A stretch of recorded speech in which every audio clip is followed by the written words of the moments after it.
aprendido? Lições de Deus em meio à pandemia. É sobre esse tema que nós temos tratado na série de mensagens desse mês aqui na igreja. A ideia é da gente pensar como essa difícil realidade que nós temos vivenciado aponta para transformações que Deus quer realizar nas nossas vidas, transformações e mudanças que Ele quer produzir em nós. Então nós temos sido desafiados, encorajados a nos perguntarmos, e perguntarmos a Deus também, o que Deus quer me ensinar nesse tempo ímpar que eu tenho vivido. Eu quero acreditar que a essa altura você já tenha se feito essa pergunta algumas vezes. O que Deus quer me ensinar com tudo isso? O que Deus quer nos ensinar com tudo isso? Quais são os propósitos, a vontade de Deus em meio a toda essa circunstância tão desafiadora que temos vivido? Bom, uma das frases que eu mais tenho ouvido nas últimas semanas, e eu poderia até dizer que nos últimos meses, é: eu estou com saudades. Creio que muitos de nós já repetimos, já dissemos isso diversas vezes nos últimos meses. O isolamento social trouxe a realidade da impossibilidade de nos relacionarmos de maneira presencial com as pessoas. De uma hora para outra, nós fomos impedidos, por exemplo, de encontrarmos familiares, de visitar amigos, de frequentar a igreja.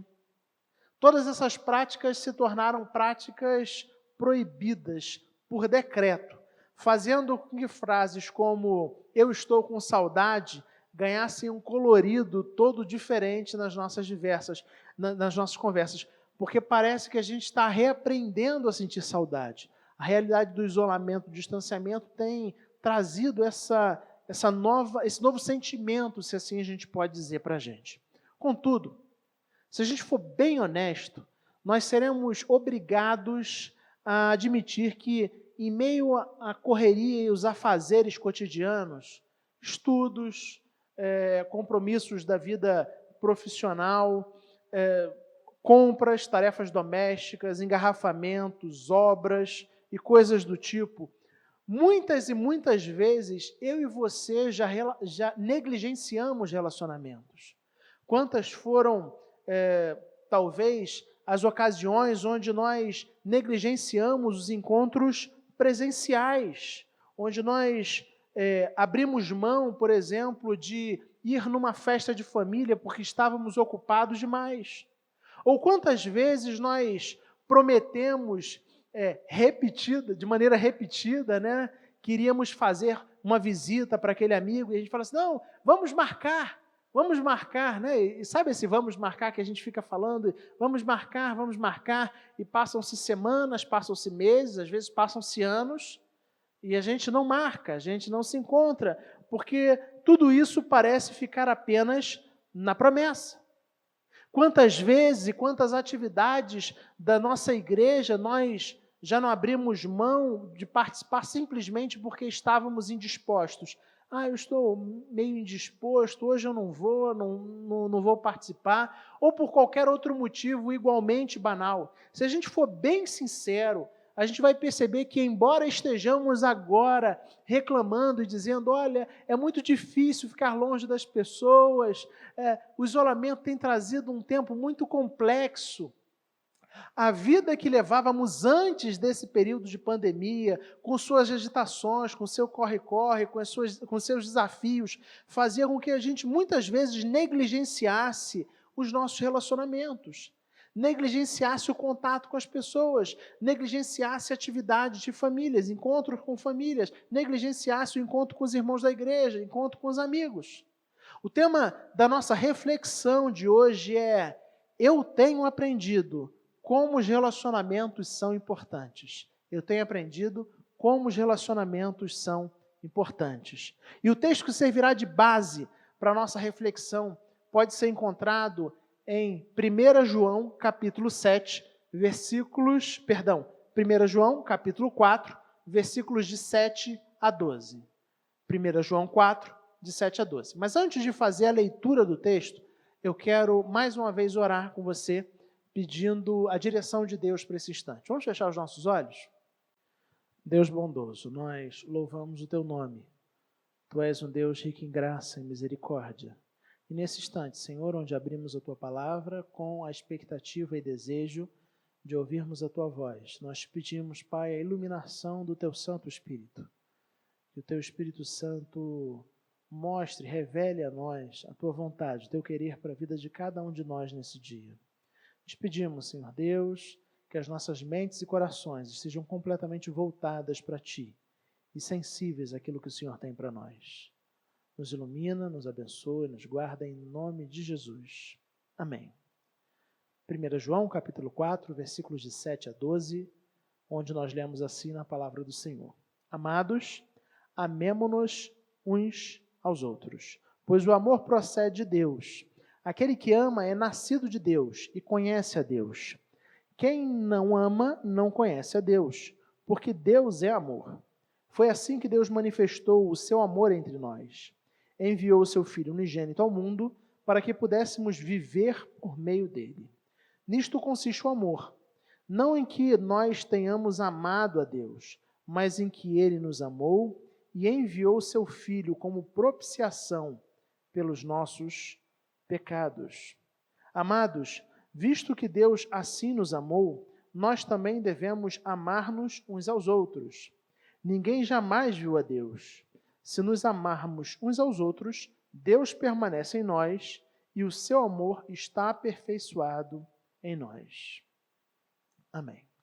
No texto lido, o apóstolo João apresenta o amor de Deus como grande paradigma para os nossos relacionamentos, para os relacionamentos daqueles que se dizem, que se identificam como discípulos de Cristo.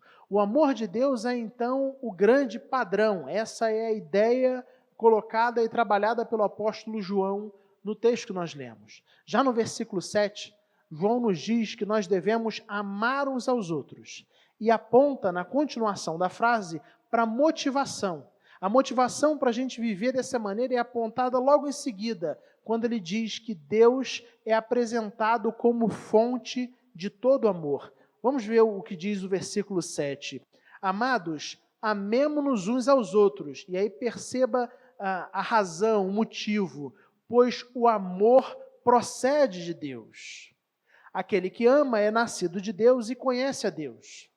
Nós vivemos num mundo onde a palavra amor parece estar muito desgastada, até a gente poderia dizer esvaziada de sentido.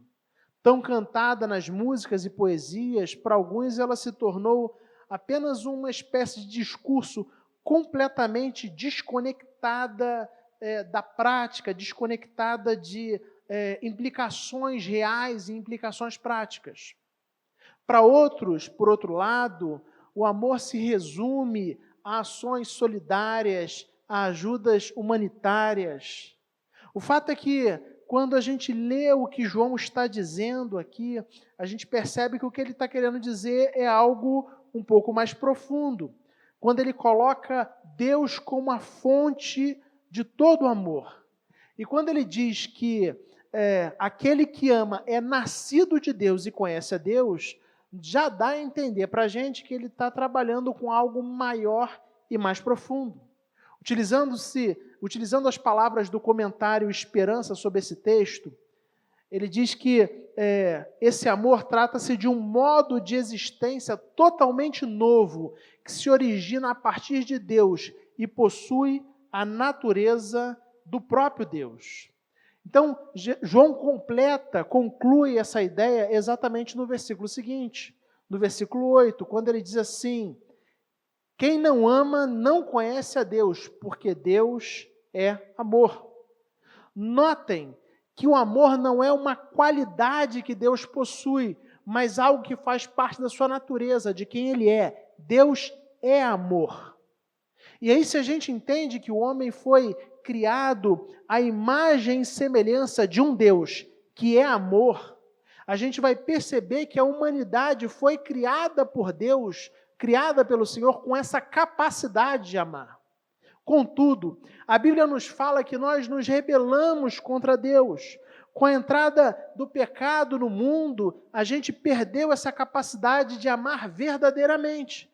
Por isso João afirma que o verdadeiro amor é impossível quando nós não conhecemos a Deus, porque essa capacidade de amar só é reestabelecida nos nossos corações quando Deus passa a habitar nas nossas vidas, quando nós nascemos de Deus, utilizando as palavras do apóstolo João.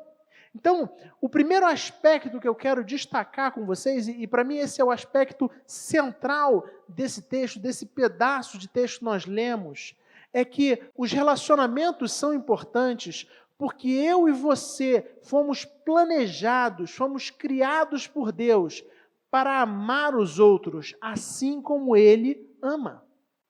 Relacionamentos são tão importantes porque nós fomos planejados, pensados por Deus para amar os outros. Nós somos a imagem, fomos criados, a humanidade foi criada à imagem e semelhança de um Deus que é amor. Então, nada mais natural do que essa humanidade que foi criada à imagem e semelhança de um Deus que é amor, busque, anseie, deseje se relacionar. Mas o fato que nós vimos também é que o pecado que entrou na raça humana afetou a maneira como a gente se relaciona com o próximo. Então, embora nós tenhamos sido criados para isso, o pecado que afetou todas as dimensões da existência humana faz com que a gente não viva essa realidade. Mas a gente precisa entender que eu e você fomos planejados por Deus para amar os outros assim como Ele ama. Nosso anseio pelos relacionamentos decorre exatamente do fato de que nós fomos criados para isso. E aí, de repente, vem uma pandemia e nos força a nos isolarmos uns dos outros e parece que começamos a nos dar conta, ainda que de maneira imperfeita, que pessoas são importantes. Estamos até aprendendo a sentir saudades. Percebe o que a pandemia trouxe? Que precioso ensinamento. Parece que foi necessário um isolamento forçado para que a gente se desse conta do quanto as pessoas são importantes para a gente, do quanto as pessoas fazem falta, do quanto visitar pai, mãe, avó, tio, tia, irmão, reencontrar aquele amigo, aquela amiga, frequentar as atividades da igreja e se encontrar com os irmãos, o quanto isso é precioso. Porque na agitação, no corre-corre da vida cotidiana, simplesmente tentando vencer os desafios, vencer os compromissos de uma agenda extremamente atarefada, como a minha e como a sua normalmente são, a gente negligenciava essa dimensão da nossa vida, a gente negligenciava essa realidade, e aí nós somos obrigados a parar, porque vem uma pandemia que coloca a gente em isolamento, e agora a gente não pode mais visitar o nosso parente, não pode mais visitar um amigo, não pode mais frequentar a igreja, não é porque o nosso trabalho está tomando muito tempo, porque temos prova na faculdade, ou porque estamos com obra em casa, ou coisas desse tipo, a gente se vê impedido de nos relacionarmos presencialmente com as pessoas por conta da pandemia, e aí a gente começa a sentir falta. Parece que a pandemia serviu para nos ensinar e nos mostrar isso. Queridos, como pastor, uma das coisas que eu faço, e lamentavelmente faz parte, né, da caminhada pastoral, é participar de sepultamentos, realizar ofícios fúnebres. E aí é muito interessante perceber, e às vezes eu me surpreendo em perceber como sepultamentos acabam se tornando locais de reencontro. Você já atentou para essa realidade? Como sepultamentos são locais de reencontro? Parece que pessoas precisam morrer para que eu e você suspendamos atividades das nossas agendas e nos reencontremos com parentes e amigos. E às vezes é exatamente nesses momentos, né, momentos de morte, momentos de dor, onde tudo aquilo que é prioritário, a gente revê as nossas prioridades, reorganiza a nossa agenda, e aí, embora a gente tenha um monte de atividade, um monte de compromisso, a gente abandona esses compromissos e vai lá no sepultamento. Mas é triste pensar que pareça que precisa acontecer coisas como essas, como sepultamento, para que a gente se dê conta e a gente reencontre pessoas que são preciosas, pessoas que são importantes, pessoas que fazem parte da nossa vida, pessoas que fazem parte da nossa história. É lamentável que seja assim. Às vezes a gente está tão entorpecido com os agitos do cotidiano que a gente não se dá conta que a gente tem negligenciado aquilo que é fundamental. O próprio Senhor Jesus resumiu os mandamentos em amar a Deus acima de todas as coisas e amar o próximo como a ti mesmo. E aí Jesus resume os mandamentos dessa forma, mas a gente negligencia relacionamentos. A gente negligencia as pessoas. A gente negligencia a nossa família, a gente negligencia os nossos encontros, os nossos parentes, os nossos amigos, as atividades presenciais da igreja. Fomos criados por Deus, planejados por Deus, para amar o próximo, assim como Ele é um Deus de amor. Mas o pecado afeta isso. O pecado faz com que a gente perca de vista essa realidade tão especial para a qual nós fomos criados. E aí, continuando o texto, João parece apresentar aos seus leitores como Deus tornou visível, conhecido, o amor que Ele tem por nós. Versículos 9 e 10. Foi assim que Deus manifestou o seu amor entre nós. Enviou o seu Filho unigênito ao mundo para que pudéssemos viver por meio dele. Nisto consiste o amor, não em que nós tenhamos amado a Deus, mas em que Ele nos amou e enviou o seu Filho como propiciação pelos nossos pecados. O que ele está dizendo aí? O amor de Deus tornou-se visível, manifesto em nosso meio, em determinado momento histórico, quando Jesus foi enviado. O amor de Deus, o amor do qual o texto está falando, não é um discurso desconectado de implicações práticas, mas é um amor que se manifesta num determinado momento histórico. O amor falado no texto e apresentado no texto também não se resume a ações solidárias e ajudas humanitárias, como muitos acreditam, mas o amor apresentado pelo texto é um amor sacrificial que é revelado em Cristo. Então, Deus em Cristo, ao enviar Jesus Cristo ao mundo, Ele revela o seu amor, Ele torna o seu amor visível, manifesto, ao enviar Jesus Cristo, seu Filho unigênito, ou seja, o único do seu tipo. Quando a gente crê em Deus, nós recebemos o direito, como diz lá o texto de João, capítulo 1, o direito de sermos chamados filhos de Deus. É verdade, mas Jesus é diferente. Ele não é apenas filho de Deus, Ele é Deus Filho. Ele também é Deus. Então, Deus envia e manifesta o seu amor enviando o seu Filho amado ao mundo, aquilo que Ele tem de mais precioso, aquele a quem Ele mais amava, Jesus Cristo, para que Jesus Cristo assumisse a condenação que era minha, que era sua, sofrendo a consequência pelos nossos pecados, para que por meio dele nós fôssemos trazidos à vida. Essa é a plena manifestação do amor de Deus por mim e do amor de Deus por você. Um amor que extrapola o discurso, um amor que extrapola em muito a ideia de ações humanitárias ou coisas do tipo, um amor que é manifestado na entrega do Filho amado de Deus para morrer na cruz do Calvário, no meu e no seu lugar, para que nós tivéssemos vida, para que nós fôssemos trazidos da morte para a vida. E talvez você diga, mas eu já tenho vida, eu estou aqui vivo. Não, eu não estou falando simplesmente de existir. Você pode existir no mundo, separado de Deus, desconectado de Deus, vivendo a sua vida do seu jeito, a sua própria vontade. E eu quero dar o nome disso de existência. O que eu estou falando, que me parece que o texto aponta, é de vida, uma vida verdadeira, que tem a ver com estarmos intimamente conectados com Deus. E essa conexão, essa comunhão, ela só acontece por meio do sacrifício de Cristo Jesus na cruz do Calvário, quando ali Jesus se entrega por mim e por você e remove, ao pagar o preço pelos nossos pecados, a barreira que existia entre Deus e nós, entre nós e Deus. E aí, no versículo 10, que nós já lemos, João começa dizendo, nisto consiste o amor. O verbo grego, traduzido como consiste aí, tem uma tradução literal que aponta para ser ou estar. Então, uma tradução mais literal seria: nisto está o amor. Não em nós, mas nele, que enviou o seu Filho como sacrifício. Nisto consiste o amor. Não que nós tenhamos o amado, mas em que ele nos amou e enviou Jesus Cristo para morrer, para se sacrificar na cruz pelos nossos pecados.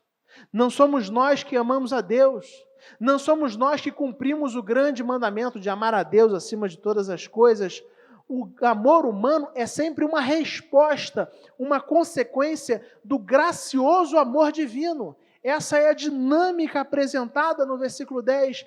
É a partir daí, é a partir dessa ideia que ele vai concluir nos próximos versículos, de que o amor, ou seja, nós amamos, ou nós aprendemos, ou temos a nossa capacidade de amar retomada, aquela capacidade que foi perdida por causa do pecado, ela é retomada a partir daquilo que Deus faz na cruz do Calvário, ao enviar Jesus Cristo. E quando Deus manifesta o seu amor por cada um de nós, e nós somos impactados, tomados por esse amor, convencidos, transformados por esse amor, quando nós saímos da morte e temos nossa vida, agora sim nós somos capazes de demonstrar, de revelar o amor desse Deus por Ele e na vida das pessoas que nos cercam. E aí ele vai concluir, apontando para duas consequências práticas desse amor, nos versículos 11 e 12, onde nós lemos assim: amados, visto que Deus assim nos amou, nós também devemos amar-nos uns aos outros.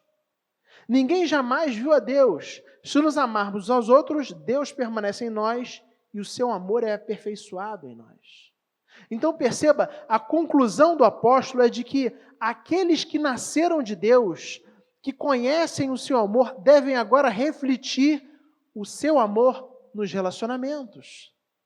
Perceba o início do versículo: amados, visto que que Deus assim nos amou, ou seja, amados, vocês conhecem o amor de Deus. Vocês são alvo desse amor de Deus. Esse amor de Deus já alcançou vocês.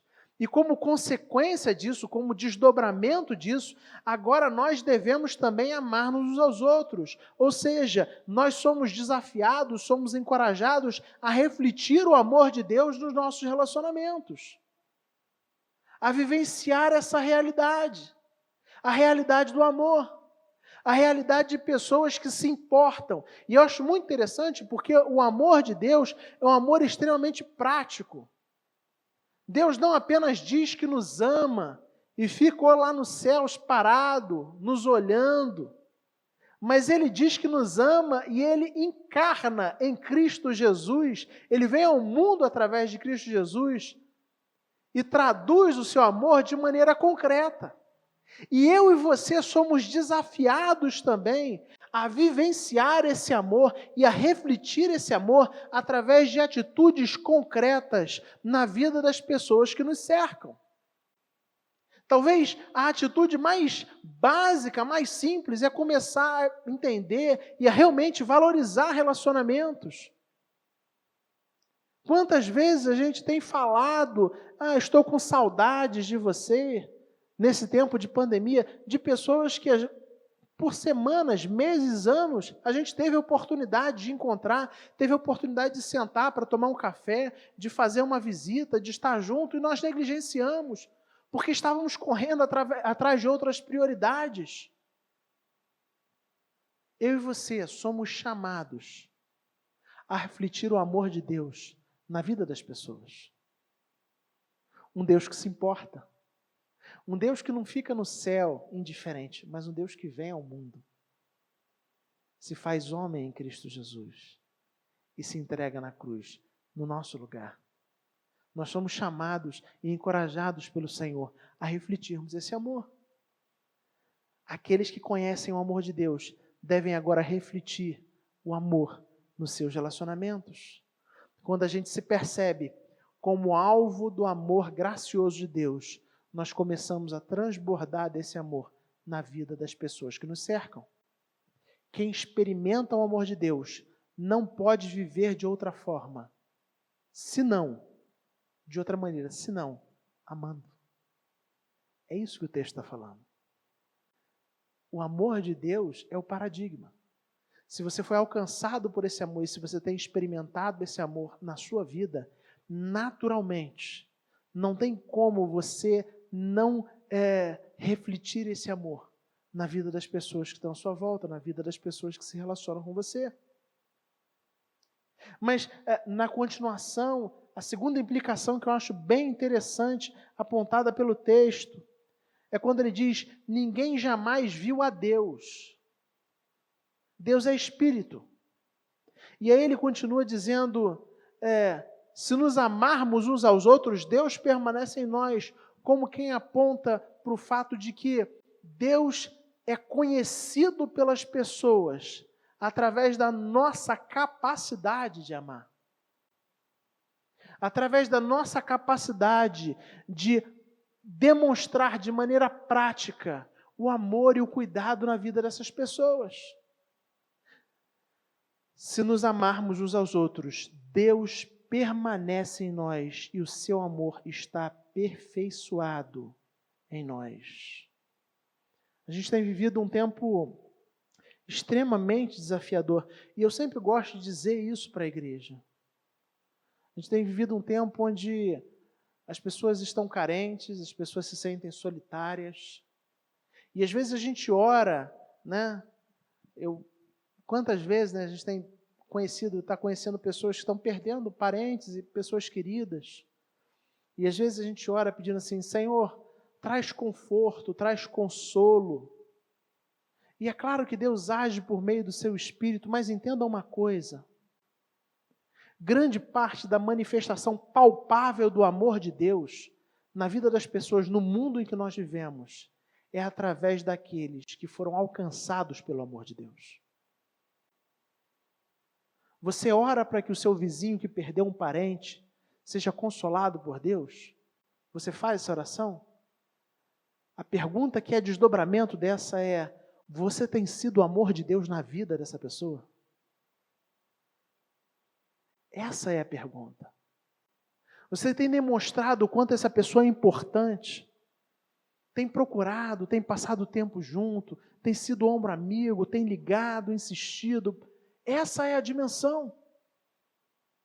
É evidente, eu não estou tirando e descartando a ideia de que Deus age nos nossos corações e revela o seu amor através de Cristo. E Cristo é a manifestação, é a grande manifestação do amor de Deus por nós. Mas esse Deus que é invisível, Ele atualmente manifesta o seu amor no mundo por meio da sua igreja, que é o corpo de Cristo. Cristo é o cabeça, a igreja é o corpo. Então, quando eu e você nos dispomos a amar, a ser a representação palpável do amor de Deus na vida das pessoas, Cristo é revelado. As pessoas conseguem perceber o Deus que é Espírito e que está sendo manifestado nas nossas vidas. É disso que João está falando. Então, diante de tudo isso que temos vivido, eu e você temos aprendido que relacionamentos são importantes. O fato é que a gente foi criado, planejado por Deus para amar uns aos outros, mas a gente olha para o texto e percebe que, devido ao fato do pecado, essa é a realidade bíblica, a gente perdeu essa capacidade. Nós fomos criados com uma finalidade, nós fomos criados com uma capacidade, mas o pecado nos afetou e nos levou a perder essa capacidade. E se a gente quer ter essa capacidade de volta, só existe uma forma, é isso que João está falando. Para a gente amar, a gente tem que ter sido amado por Deus. A gente tem que se entender alvo do amor de Deus. E quando a gente entende que Deus nos ama, quando a gente entende o que Deus fez por nós através de Jesus Cristo na cruz, a gente entende o que é amor. E a gente se torna capaz, capacitado por Deus, a amar as pessoas que nos cercam. O amor que o texto está falando é muito mais do que um discurso, é muito mais do que algumas ações de solidariedade, embora elas tenham o seu espaço, elas fazem parte, são importantes também. O amor de Deus que o texto está apresentando e que deve ser revelado nas nossas vidas é que eu e você, de fato, assumamos essa ideia de nos comprometermos uns com os outros, em sermos a manifestação visível, palpável do cuidado e da bondade de Deus na vida das pessoas que nos cercam. Quando a gente ama, de fato, quando a gente é alcançado pelo amor de Deus, a gente começa a tomar a capacidade de amar as pessoas. Quando a gente entende o quanto nós somos indignos, o quanto nós somos miseráveis e o quanto Deus nos olha com graça, o quanto Deus nos olha com misericórdia e nos olha com amor, a gente começa a olhar para as pessoas que estão à nossa volta com um olhar mais gracioso, com um olhar cheio de amor, cheio de bondade, cheio de misericórdia. A minha oração, então, é para que eu e você, de fato, reflitamos o amor de Deus nos nossos relacionamentos. Eu creio que essa pandemia vai passar. Eu oro por isso. Mas que a gente não perca de vista essa realidade. Que a gente não retome a antiga prática, onde a gente negligenciava os relacionamentos e as pessoas. Mas que todo esse tempo difícil que a gente está vivendo nos leve realmente a entender e aprender a importância de nos relacionarmos de maneira profunda com as pessoas. Mas mais do que isso, que a gente entenda que nós não temos naturalmente essa condição. E só quando nós estamos conectados a Deus, entendemos o amor de Deus por nós, através de Cristo Jesus, é que nós somos capacitados a, de fato, amar as pessoas que nos cercam. Que Deus abençoe sua vida. Que Deus capacite você a viver essa realidade. Que Deus te capacite a ser a manifestação do amor e do cuidado de Deus na vida das pessoas que te cercam. Amém.